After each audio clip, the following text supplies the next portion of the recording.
지난주에 이어서 오늘 이제 룻기 두 번째 시간인데요. 가정의 달을 맞이해서 룻기를 좀 살펴보고 있습니다. 그래서 말씀을 의지해서 제목을 밭주인이 베푼 은혜, 밭주인이 베푼 은혜라는 말씀의 제목으로 주의 오전 예배 시간 은혜를 받고자 합니다. 지난 시간에 간단히 말씀을 드리면 올이 추수할 때쯤 돼서 나오미와 룻이 베들레헴에 도착을 했어요. 먹을 것이 없었던 룻이 시어머니에게 허락을 받아서 보리 이삭을 주우러 나갔는데 우연히 어느 밭에 갔다고요? 누구의 밭? 보아스의 밭으로 가게 됐습니다. 우연히가 아니고 하나님의 오묘한 섭리로 말미암아 이게 다 된 일이죠. 그래서 하나님께서 그 은혜를 베푸시기 위해서 보아스를 만나게 하신 거예요. 그래서 보아스를 만나고 난 다음에 오늘 이 본문의 말씀이 있게 되는 거예요. 그래서 본문의 말씀을 보게 되면 보아스가 시므온을 봉양하기 위해서 자신의 밭에서 이삭을 줍고 있는 그 룻에게 여러 가지로 은혜를 베푸는 대목입니다. 즉 룻의 시므온에 대한 효행과 하나님께 대한 신앙을 익히 잘 알고 있었던 이 보아스가 룻에게 볕단 사이에서 이삭을 줍게 했고, 또 물을 기러온 물을 먹을 수 있게 하였고, 또한 먹을 다른 양식도 풍족하게 주어서 온갖 호의를 다 베풀었던 아주 은혜로운 말씀이에요. 이렇게 룻이 이런 은혜를 받은 것에 대해서 룻이 정말로 감사하게 됐고, 자신을 생각해보지 못한 과분한 그런 은혜를 받았으니까요, 진정으로 감사하게 됐었고, 이러한 본문의 말씀을 살펴보면서 참으로 그 은혜를 베풀었던 보아스, 그리고 또 그것에 대해서 응답하는 이 룻의 말을 보면서 여러 가지로 감동을 받는 그런 말씀입니다. 오늘 이 시간에는 이 말씀을 통해서 서로 은혜가 나는 시간 갖도록 하겠습니다. 첫 번째는 내 따라 들으라 라고 이렇게 첫 번째로 권면을 하고 있는 말씀으로 시작을 하고 있습니다. 그 말씀이 8절에 있는 말씀이에요. 8절 한번 읽어보시겠어요? 보아스가 룻에게 이르되 내 따라 들으라. 이삭을 주우러 다른 밭으로 가지 말며 여기서 떠나지 말고 나의 소녀들과 함께 있으라. 8절 시작을 할 때 보아스가 룻에게 무슨 말로 시작을 하냐면 내 따라 들으라 라고 말씀하고 있습니다. 배는 자를 거느린 그 산으로부터 룻에 대해서 보고를 듣게 된 보아스가 첫 번째로 한 말이 뭐냐면 내 따라 들으라는 그런 말입니다. 당부의 말을 시작을 하고 있는 것이지요. 보아스는 룻을 모함 소녀야 이렇게 부르지 않고 뭐라고 부르고 있다고요? 내 따라 이렇게 부르는 거예요. 이것은 1차적으로 보아스가 룻보다 상당히 나이가 많은 사람이었다는 사실을 짐작할 수 있는 말이에요. 왜냐하면 그때 고대의 그 유대 사회에서는 나이가 많은 사람이 나이가 적은 사람들에게 종종 내 따라라고 불렀기 때문이에요. 또 지체 높은 사람이 지체 낮은 사람에 대해서 이렇게 불렀던 것이 있었기 때문에 나이가 굉장히 많았던 것을 짐작을 할 수 있어요. 또한 사화는 그 룻을 볼 때에 뭐라고 불렀냐면 뭐라고 불렀지요? 6절 한번 읽어보세요. 6절 사화는 뭐라고 불렀냐? 배 있는 자를 거느린 사환이 대답하여 가로되 이는 나오미와 함께 모압 지방에서 돌아온 모압 소녀인데. 누구 어떤 소녀라고요? 모압 소녀다라고 사화는 보고를 했지만 보아스는 이미 한 가족처럼 받아들이고 누구라고 부른다고요? 내 따라라고 부르는 거예요. 부르는 호칭이 달라요. 여기서부터 이미. 이것은 마치 우리 주님께서 우리를 부르는 모습하고 비슷한 말씀이에요. 우리 주님은 우리가 그렇게 불릴 만한 자격이 되지 못함에도 불구하고 우리를 아들이라고 부르고 딸이라고 부릅니다. 왜냐하면 피값으로 산 하나님의 백성이기 때문에 우리를 뭐라고 부른다고요? 아들이라고 부르고 딸이라고 부르는 거예요. 엄밀히 말한다라고 하면 뼈 중에 뼈요 살 중에 살이다 라고 고백하였던 아담의 고백처럼 우리 주님께서는 우리를 그렇게 귀하게 여기신다고 하는 거예요. 참 이 보아스의 이 말을 내 딸아 이렇게 부르는 이 말씀부터 이미 여기서부터 은혜가 넘쳐요. 다른 사람으로 생각하지 않고 이방 여자로 생각하지 않고 자기의 딸처럼 여기는 이 보아스의 여기서부터 이 마음에서부터 이미 얼마만큼 보아스가 넉넉하고 참으로 인격이 풍성한 그런 사람인지 신앙의 사람인지를 잘 짐작할 수 있는 말씀이에요. 오늘 이 보아스의 그 심정이 여기에서 이미 다 나타나고 있다는 그 말씀입니다. 그 내 딸아 부르고 난 다음에 보아스가 권면을 하기를 그 밑에 하반절 중반절에서 보게 되면 뭐라고 그랬냐면 내 딸아 들어라 이삭을 주우러 다른 밭으로 가지 말라 라고 얘기를 했어요. 다른 밭으로 가지 말고 여기서 떠나지 말라 라고 얘기를 했습니다. 밭 주인이었던 보아스가 첫 번째로 당부했던 말이 뭐냐면 이삭을 주우러 다른 밭으로 가지 말라 하는 거예요. 다른 밭으로 가지 말라. 보아스가 이렇게 말한 것은 다른 밭으로 가게 되면 내가 벌을 내리겠다라거나 두 번 다시는 이삭을 죽지 않도록 허락하지 않겠다라는 협박주의 말이 아니고 그런 말이 아니에요. 오히려 여러 사람의 밭으로 갈 것 없이 여기만 있으면 풍족하게 이삭을 주울 수 있도록 보아스가 특별하게 배려를 할 것이라는 말씀이 숨어있는 말씀이에요. 다른 밭으로 갈 거 없다는 거예요. 다른 밭으로 가서 고생할 필요가 없다는 거예요. 또한 이 말씀이 영적인 의미를 더한다라고 하면 다른 밭으로 가지 말라는 것은 하나님의 말씀 외에 다른 것으로 내 영혼의 양식을 삼지 말라는 거예요. 아무리 해도 성공할 것 같지 않고 계속해서 실패할 것만 같고 겨우 이삭으로 연명할 것 같은 그러한 믿음의 길을 걸어갈 것만 같고 하나님의 말씀을 듣게 되면 나의 그 영혼에 양식이 되지 않을 것 같은 생각이 들어도 하나님의 말씀을 떠나지 말라는 거예요. 오늘날 현대 크리스찬들이 그래요. 하나님의 말씀이 아니고 세상 말씀이 더 좋아하는 사람들이 많이 있어요. 무슨 말씀인가요? 하나님 말씀보다도 누구의 말이 더 좋더라? 많이 배운 학자들의 말이 더 좋고 석가의 말이 더 좋고 공자의 더 말이 좋을 것 같아요. 그런가요? 그런 뜻이 아니라고요. 그런 말이 아니에요. 다른 밭으로 가지 말라 하는 말은 그러한 의미예요. 주일날 강연을 들으러 가고 세상 공부하러 가고 그런 것보다도 어디에 오는 것이 더 하나님 앞에 은혜를 받는 길이더라? 하나님의 말씀을 들을 수 있는 원론적인 얘기를 제가 말씀드립니다. 그런 의미에 다른 밭으로 가지 말라. 원수마귀에는 말씀 외에도 우리의 영혼에 양식이 있다, 안식이 있다 여러 가지 말로 유혹을 합니다. 네가 그렇게 살아서 되겠느냐? 딱딱한 하나님의 말씀을 들어서 무엇하겠느냐? 좀 사람답게 살기 위해서는 주일도 좀 빼먹고 그렇게 살아야 될 것이 아니냐 라고 하는 사람들이 많이 있어요. 그러나 오늘 본문의 말씀은 보아스를 통해서 들려주고자 하는 그런 말씀은 다른 밭으로 가라고 해가지 말라고요. 가지 말라요. 가지 말래. 안 가도 가지 않아도 풍족하게 영의 양식과 육의 양식을 다 주겠다라고 약속하고 있는 말씀이 오늘 본문의 말씀이에요. 어린 아이들이 저도 어렸을 때 그런 것이 있었어요. 좋은 음식보다도 무슨 식품? 불량식품에 손이 얼른 가요. 그런가요? 달달한 사탕, 달달한 과자, 달달한 아이스크림에 손이 먼저 갑니다.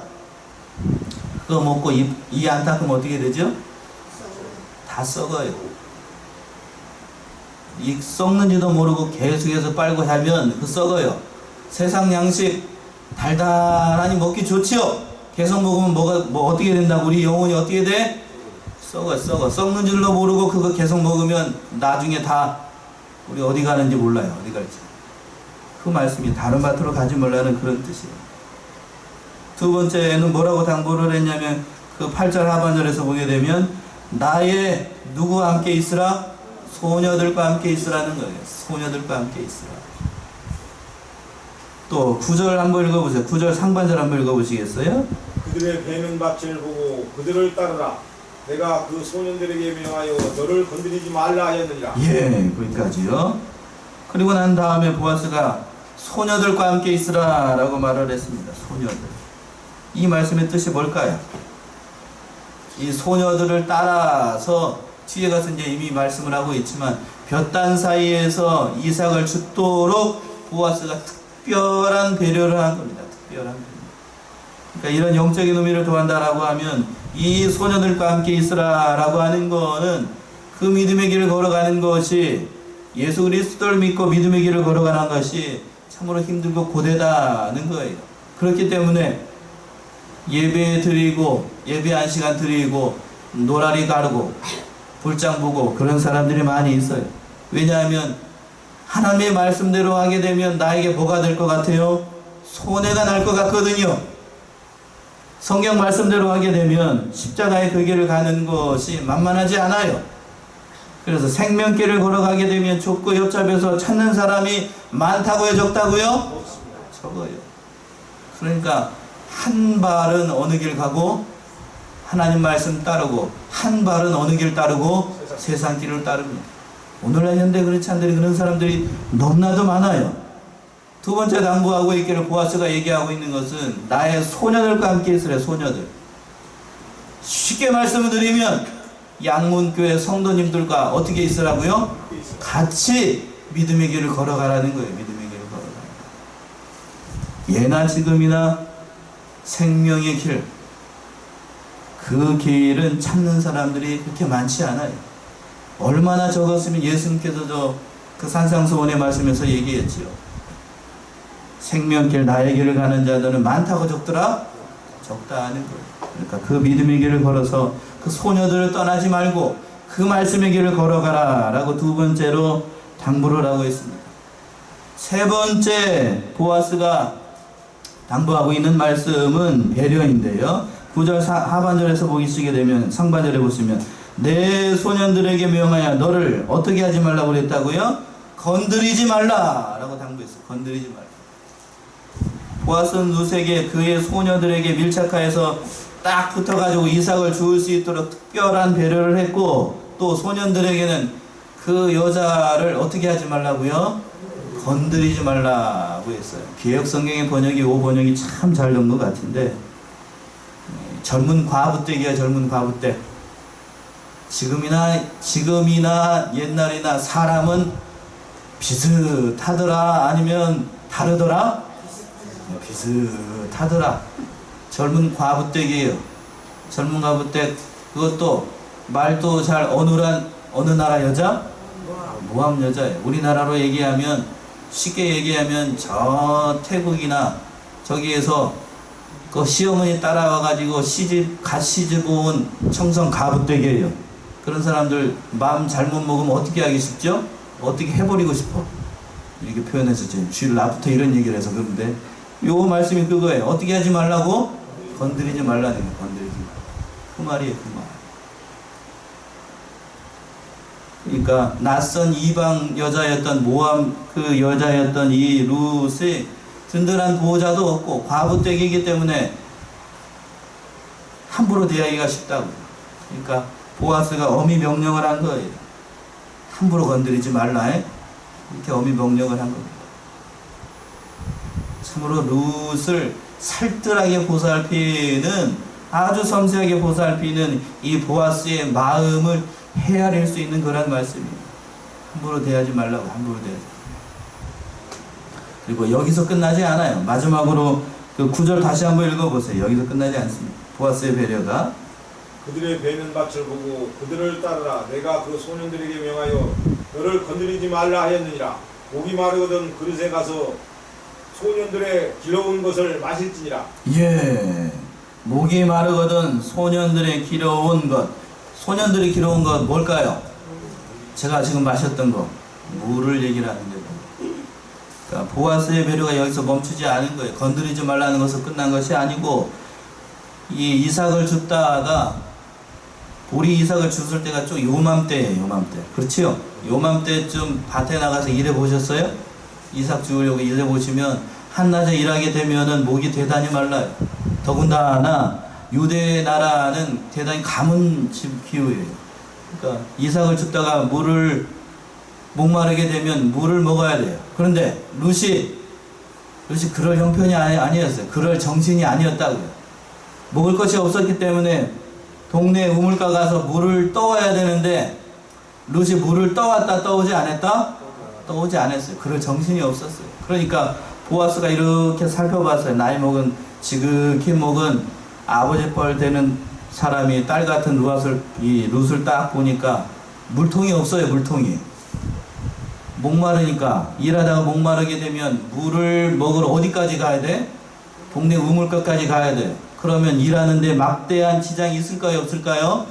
있어요. 이삭을 죽는데 여러 가지 어려우니까 목마르게 되면 내 소년들이 길어온 뭐를 먹으라고요? 이 물을 먹으라 라고 배려를 하는 겁니다. 이 보아스가 이렇게 살뜰하게 은혜를 베풀어주고 있었어요. 이러한 보아스의 이러한 모습을 보고 참 여러 가지로 생각하게 하는데 이러한 모습이 우리 주님의 모습하고 별반 다르지 않은 모습 같아요. 우리 주님께서 뭐라고 말씀하셨죠? 요한복음 7장에서 한번 찾아보시겠어요? 요한복음 7장 37절. 요한복음 7장 37절이요.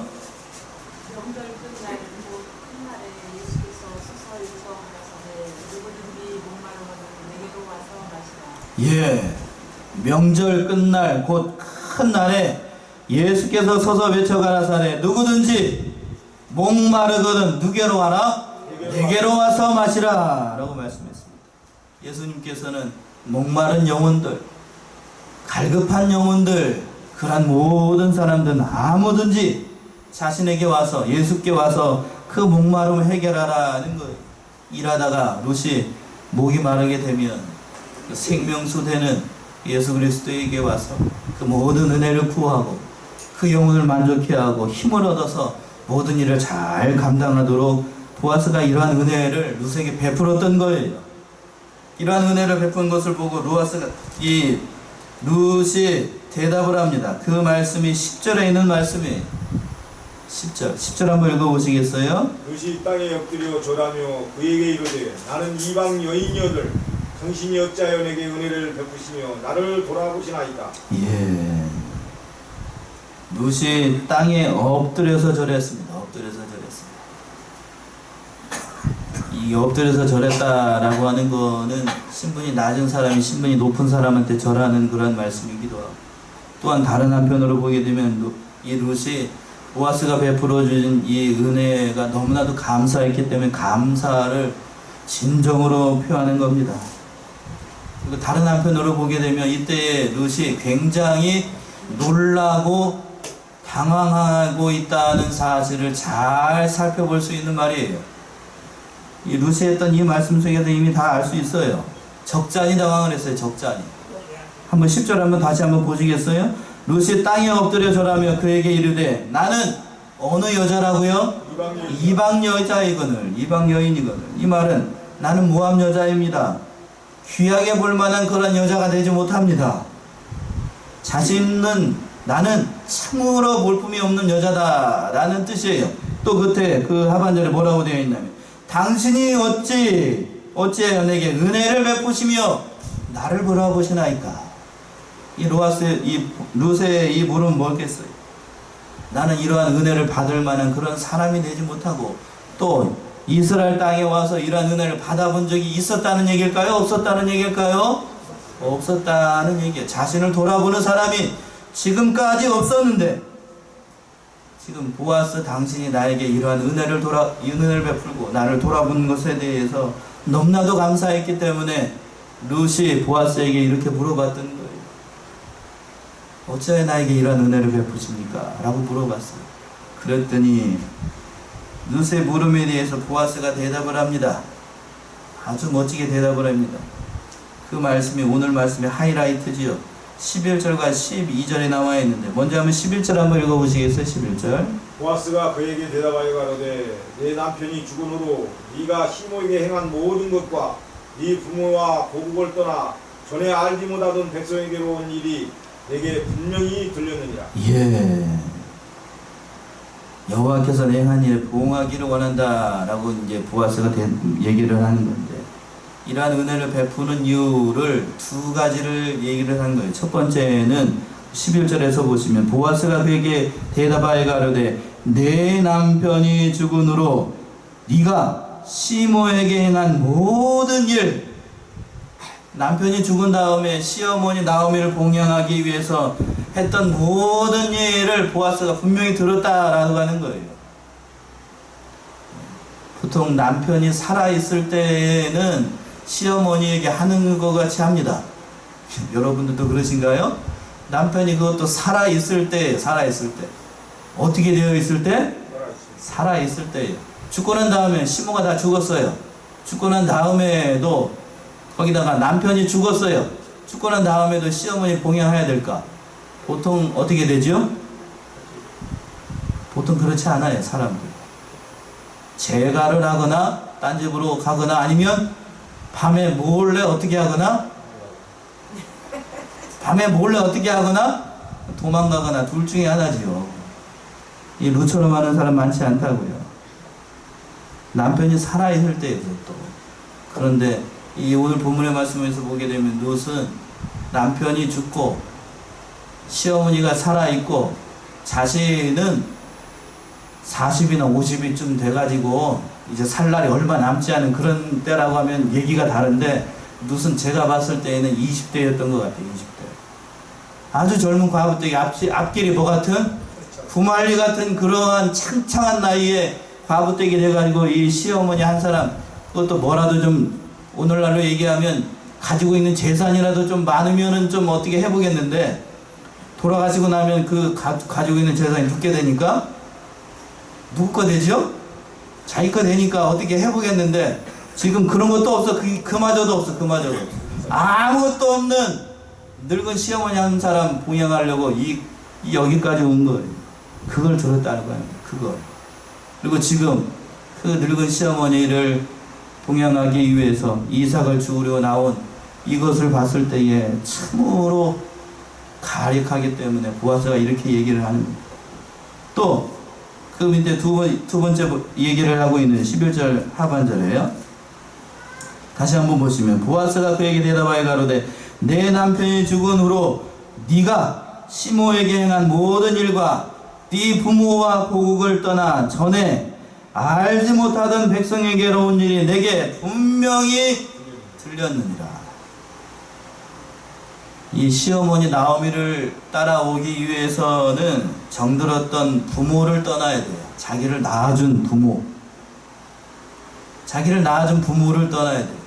그리고 또 정들었던 고국과 인연을 끊어야 돼요. 돌아갈 수 있는 길이 아니에요. 쉽게 얘기하면 영원한 이별이에요. 영원한 이별. 그런 영원한 이별, 자기를 낳아준 부모를 떠난다라고 하는 거 쉬운 일이에요? 어려운 일이에요? 어려운 일이라고. 그걸 뒤로 하고 아무것도 없는 시어머니를 따라서 그 믿음의 길을 따라서 온 거예요. 그걸 보아스가 분명히 들었다라고 하는 거예요. 여러분 같으면 어떻게 하시겠어요? 제가 룻기를 하면서 여러 차례 물어보는 것 같아요. 여러분 같으면 어떻게 하시겠어요? 룻처럼 따라오겠어요? 아니면은 시어머니 자고 있을 때 밤중에 도망가시겠어요? 말은 따라간다고 얘기를 하는데 안 가죠. 밤중에 도망가는 사람들이 열에 8 나오면 될 거예요. 도망갔던 사람 한 명이 있죠. 누구이죠? 오르바라고 하는 사람, 여자가 공식적으로 도망갔죠. 오늘 본문의 말씀에서 보게 되면 롯은 그러지 않았어요. 하나님 한 분 바라보고 믿음 하나 바라보고 자신이 고백하였던 것처럼 어머니의 하나님이 누구의 하나님이 되도록 나의 하나님이 된다는 그 고백 하나 붙잡고 여기까지 왔어요. 이 고백이 참으로 대단한 고백이 대단한 거예요. 이 고백을 들을 때마다 제가 아브라함이 생각이 나요. 아브라함. 창세기 12장 1절 한번 보세요. 시간이 좀 됐네. 12장 1절.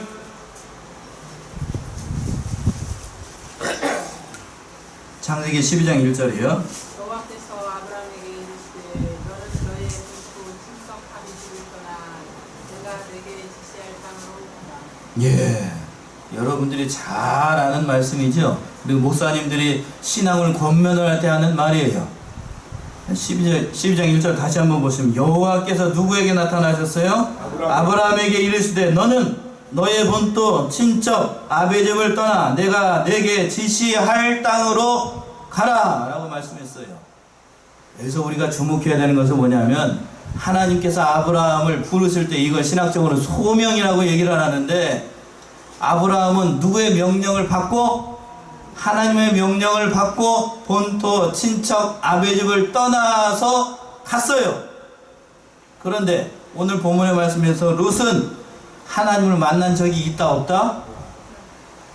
이게 중요한 거예요. 이게 아브라함은 하나님의 말씀을 직접 들었다고요. 듣고서 갔어요. 근데 이 룻은 시어머니를 통해서 들었지, 갑자기 하나님의 꿈에 나타나거나 뭐가 나타나가지고 이 시어머니를 따라가거라 이렇게 얘기를 했다 안 했다? 안 했다는 거예요. 안 했음에도 불구하고 누구를 따라가요? 시어머니 나오미를 따라간 거. 이것이 신앙이라고 하는 거예요. 이것이 신앙. 참 어떤 의미에서 보게 되면 아브라함보다도 더 큰 믿음의 결단을 하고 누구를 쫓아갔어요? 시어머니를 쫓아간 거예요. 그러니까 하나님께서 누구의 족보에 들게 하고 아브라함의 족보에 들게 하고 예수 그리스도의 직접 조상이 되게 하는 거예요. 다윗의 증조모가 누구요? 룻이에요.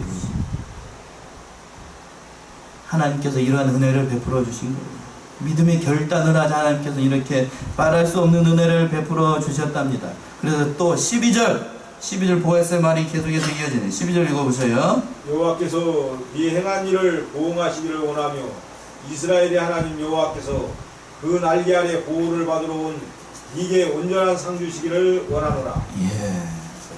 여호와께서 내 행한 일에 보응하시기를 원한다 라고 보아스가 축원의 말을 하는 거예요. 여기서 보응하기를 원한다 라는 말은 히브리 단어를 좀 아셔야 되는데 샬롬. 이 단어의 명사형이 여러분이 잘 알고 있는, 인사할 때 좀 유식한 척 하려고 인사할 때 하는 말 샬롬이 뭔 말이죠? 알고는 써야지. 평강이라는 뜻이에요. 평강. 그러니까 보응한다는 이 히브리 말의 언어의 뜻이 뭔가 하면 너에게 뭐 주시기를 원하노라? 평강 주시기를 원한다 라는 뜻입니다. 보아스가 룻에게 하나님께서 너에게 어떠한 은혜를 베푸시기를? 평강을 주시기를 원한다 라는 말이에요. 평강을 주시기를 원한다. 그리고 또 하반절에서 그랬지요. 그 날개 아래 보호받으러 온 내게 무슨 상을 주시기를? 온전한 상 주시기를 원한다 라고 하는 거예요. 아무것도 바라지 않고 아무것도 없이 왔던 룻에게 어머니를 사랑하고 이스라엘 백성들을 사랑하기 때문에 왔던 그 룻에게 하나님께서 그 행한 대로 보응하시고 상 주시기를 원한다라고 축도하는 거예요. 축도. 제가 예배 끝나고 난 다음에 손 들고 축도하지요. 보아스가 그렇게 룻에게 축원의 말, 축도를 한 거예요. 축도. 보응하시기를 원한다라고 하는 거예요. 그 말을 듣고 보아스의 선언을 듣고 룻이 대답을 합니다. 룻의 신앙 고백이 담겨있는 그런 말씀이기도 한데 그 말씀이 13절에 있는 말씀이에요. 13절은 합독하십시다. 우리 시작. 룻이 가로되 내 주여 내가 당신께 은혜 입기를 원하나이다. 나는 당신의 시녀의 하나와 같지 못하오나 당신이 이 시녀를 위로하고 마음을 기쁘게 하는 말씀을 하셨나이다. 내가 당신에게 내 주께 은혜를 입기를 원한다 라고 고백을 하고 있어요. 그러고 난 다음에 중반절에서 그랬죠. 나는 당신의 시녀의 하나와 같지 못하오나 라고 고백하고 있습니다. 참 보아스의 그 축원의 말씀도 은혜롭지만 그 13절의 말씀 참 은혜가 넘치는 말씀이에요. 가만히 읽어보셔요. 가만히. 나는 당신의 시녀의 하나와 같지 못하오나.